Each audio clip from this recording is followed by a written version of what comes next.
Yo, what's good boys? So in this video I'm going to be showing you guys exactly the best streaming settings for OBS, but without further ado, let's go ahead and get right onto the video. Alright boys, now once you guys are inside of OBS, basically what you guys are going to want to go ahead and do is click settings and pretty much just open settings. And once you guys are in here, go to general and just go ahead and copy these exact same settings that I have. These settings don't really matter, but just go ahead and copy all of them. Just pause the video, and for stream, make sure that you have your service that you are streaming from, so Twitch, YouTube, or whatever supported on here. Make sure you do have these connected to be able to stream, obviously. And for streaming settings, for encoder, if you have an NVIDIA graphics card, just put it on the newest NVENC, which should be fine, which is H.264 or higher. I'm not too sure if there is a higher one, but if there is, put it on it. And if you guys have Intel GPUs, make sure you're on the ARC version of this because it will help out a lot. And for rescale output, put this to 1920 by 1080. Now if you guys are on a GTX 980 or anything like that, you can stream at like 720p 30 fps. I'd recommend. But anyways, for encoder settings, rate control, put this on constant bitrate. Put the bitrate to around 5500 to 6000 if you guys are at like 12 megabits per second upload speed. But if you guys have really good internet, then you guys can stream at like 7000 if you guys have like 15 to 20 megabits per second upload speed. But just go ahead and check the speed of your internet, and based off of that, you guys can literally just look up a chart that will show you the bitrate, the best bitrate for you to use for OBS. But for keyframe intervals, just put it to 1. That should be fine. And preset, I have this on the slowest for the best quality. Now if you guys remember, if you're on a bad graphics card and a bad CPU, I would recommend putting this on medium setting, so medium quality to fast maybe. Just go ahead and try every single setting, and whatever works for you, really just put it on. It's just, for me, I have a pretty decent PC, so I'm able to use the slowest quality. But yeah, that's pretty much all you're gonna want to do for that. For tuning, I have this on high quality. Now remember, also, if you guys do have bad PCs, you guys can put this on low latency to ultra low latency, but I have it for quality.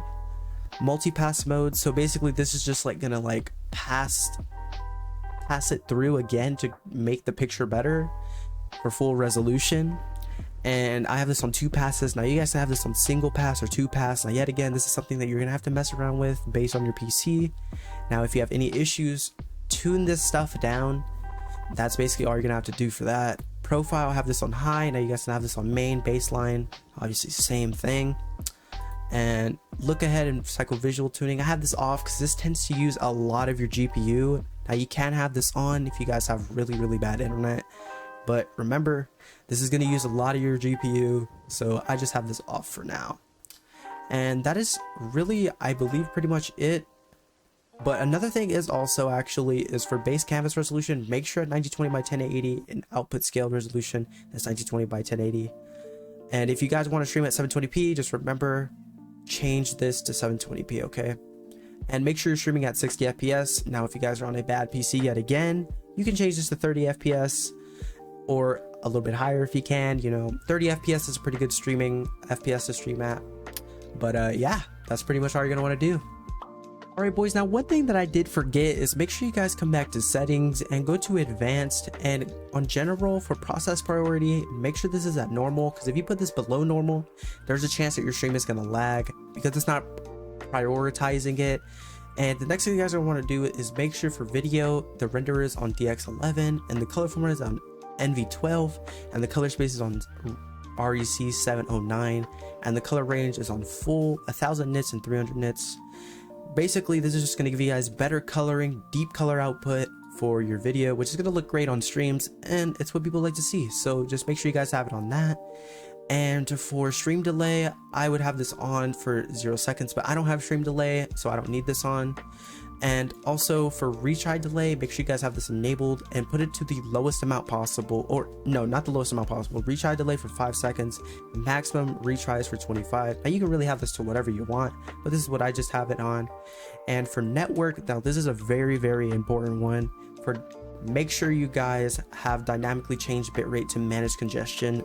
Now this is in beta, but pretty much it works great. What it's going to go ahead and do is if you guys have a lot of people in your house, it's going to go ahead and lower down the bitrate from say 7,000 to 6,500 if you guys have a lot of people at your house on the internet, of course. And pretty much also you're going to want to turn on enable network optimization. This is going to optimize your network for streaming, and enable TCT pacing. And yeah, that's pretty much all you're going to want to do for that. Alright boys, now one thing that you guys are also going to want to go ahead and do is go to advanced settings again and make sure you guys have enable browser hardware acceleration. Make sure you guys have this off, because it doesn't really matter to have it on or off, but I believe that it does help out with usages. But yeah, that's pretty much all you're going to want to do for that. It is the end of the video. Hope you guys did enjoy it. Don't forget to drop a like and subscribe and turn on post notification if this video did help you out in absolutely any way. And don't forget to use supporter creator code SWITCHUPZ in the item shop. But yeah, stay safe, take care, and peace out.